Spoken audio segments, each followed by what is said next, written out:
members have died. Others are crippled. Others have returned here limping. They have nothing on their own. You know? So, kuno tushinzidde nno tulina ne plan egenda petitioning a government. I mean, petitioning a high court.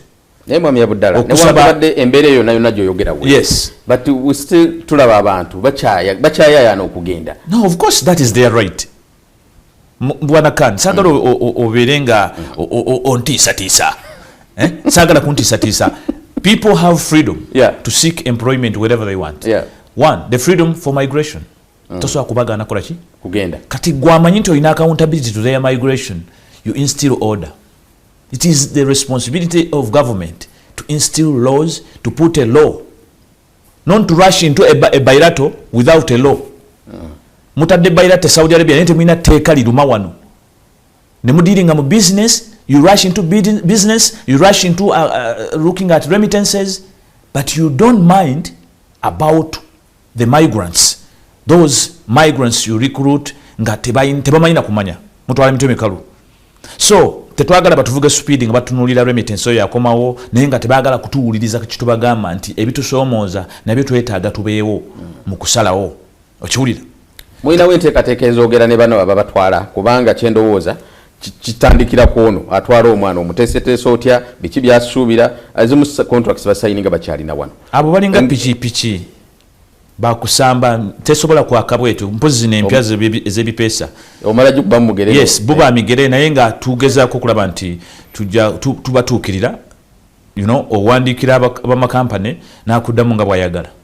Naye abamu tugenda bawalawala tugende mu kooti kuweeye neeyisa eyakuba nti beeyinulira regulator abakavalinga buli ekiba kibaguddeko kyonna abakavalinga n'ayagala abalage nti bo bebayina obusobozi bwokka, you know, obusalawo ku kiki kye baatwala. Lwaki ekyo tukirefutinga nga tugamba nti a monkey or a fox cannot be in charge of a meat store. Empisi tekuuma store ya nyama. Kakatoyinza kuddira likuluuta atwala abantu bweru nga si NGO. Kuba singa eba NGO eba etwala egamba byabwerere birimu that voluntary nature. Nti twala tuyamba buyambi.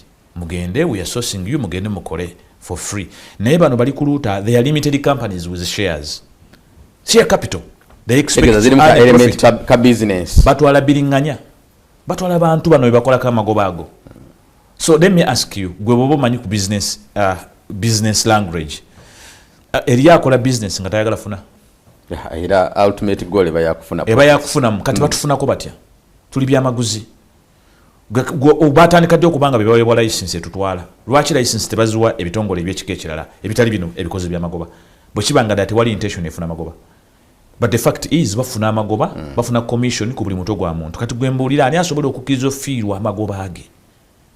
Government techifuna mu Lebex. Ate nga lwaki tefunamu yesooka okufuna wali ng'egaba job order.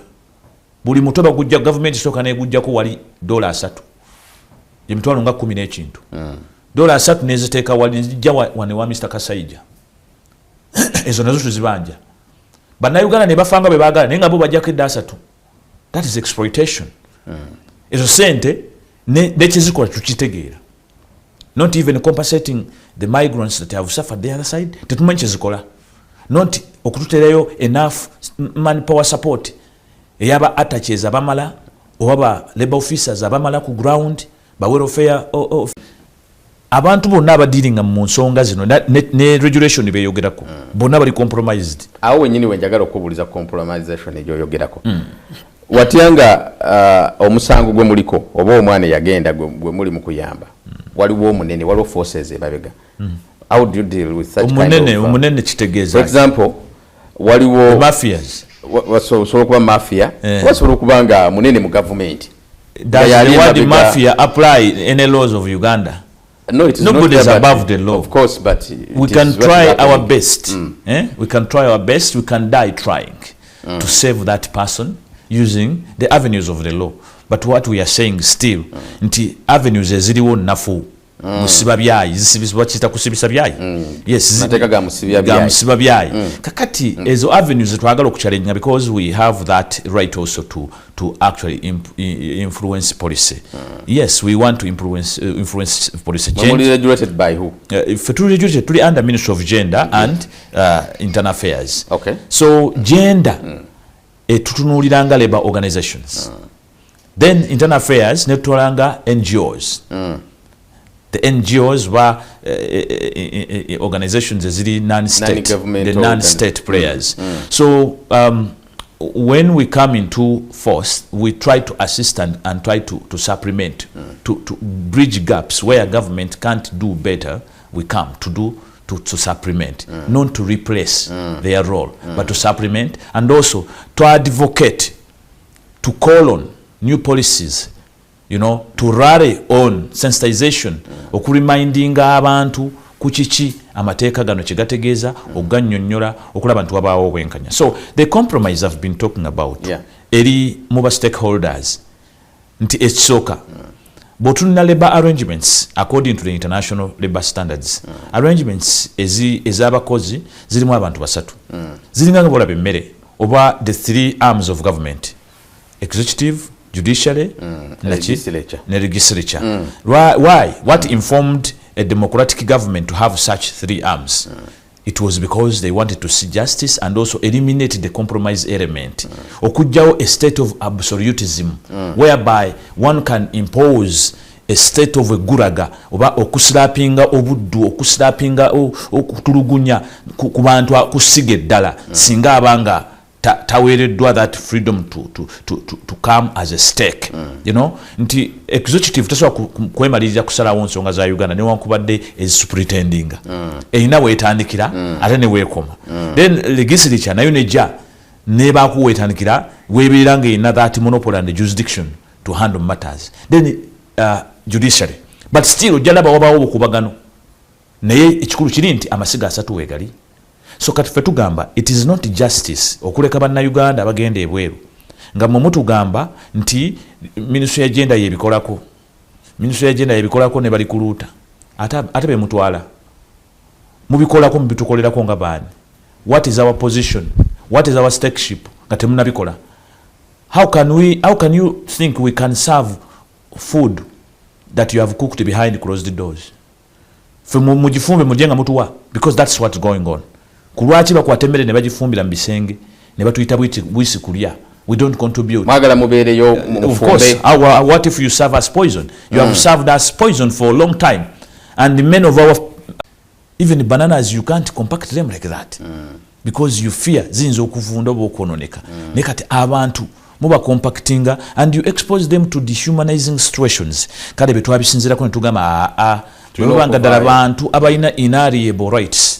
Abaina rights eziri accorded eziri given nga tezirinako kubaako questioningibwa then they must be able okweyogerera okubanga bwe baba nga bannayuganda nga government ya Uganda ekimanyi nti bayinako obuvunanyizibwa protection ekyo kyo kiri by default nti buli munnayuganda afuluma oba bamukusiza oba tebamukukusiza there is a role of protection but the best way of protection is to set guidelines, is to set proactive measures nga regulations n'amateeka oba laws ezisobola okubanga ziguidinga to the point of justice. Because what we want, we are not disputing nti waliyo twagala kumalawo obumenyi bw'amateeka mu mawanga g'Abarabu oba wano ewaffe oba mu baana abatwala. We are not saying that ekyo kitwagala okukola. No, what we are saying, we need justice. That in any case or in any incident that justice, violations of rights, justice must prevail. Then justice must prevail. How does it prevail? Justice does not emanate from just a vacuum. No, it emanates from a state of social order. It is about social order. What about tewali social order? Nga tewali mateeka, tewali orderliness. For instance, olwaleero wabaddewo injustice taking place ku makubo newankubadde bayimirizaamu ku makubo. Yes. Nga the state is unruly. Oli ajula vuga kulinnya munne kuki? Ku mutwe. Naye when they bakirabe nti waliwo state of nature. Because state of nature gyenjogerako bwe butonde bwaffe. bwononyi, we are evil. That is the state of nature. But how to control the state of nature and bring justice? You bring out set of rules, amateka. Correct. And this is how do you source out these people? Which one? The beneficiaries now you're helping. The burden is actually there. Because as I speak now, waliwo abali mukufollowinga, abali sensitized over what should be done. Neba no bebatono. There are big numbers of people. Beba kwese mu pockets ezenjawulo, mu makampani, abakukusa, buli omu ali yalina bakutteko, bakutte ku mitwe. Ng'agezaako kubabuzaabuza oba kubatwala mu ngeri yonna gy'abatwalamu. Kakati abantu abo tebamanyi kiki kye bateekeddwa kukola. How do we source them? And the best way to have them, to have a touch on them, is through Ministry of Gender recognizing their federation. Singa federation yaabwe ekolagana ne gender, then they can be able to have a touch over their own body before even leaving this country. But right now, for us abali mu advocacy nga migrant workers voice, tutunulira ekintu kino nga kijasigala nga kimenya benyini ba policy makers kuba babanga abejinga kwedi bonkolanga wamalibwa deze ekibumba. Gwatwala otwala nowefuula nti ojja bakuuma bipolisi byewasawo biraga nti ojja baprotectinga ne bonna bali makomera bonna bewatwala bakomayo mu deportation baziza musango ki obatwala obatwalire ku contract lwaki babaddiza mu deportation actually awo wenyini lwaki temugoberera contracts ziri violated nemulaba nti bafuna justice from the other side. The reason is tebalina awondera from uncompromised part or point of view nti abantu bonna ababadde bawondera abaana bano mu regulation eriwo bonna bali compromised ne ministry yako mbuuza anti ino nsonga nkulu muganda wange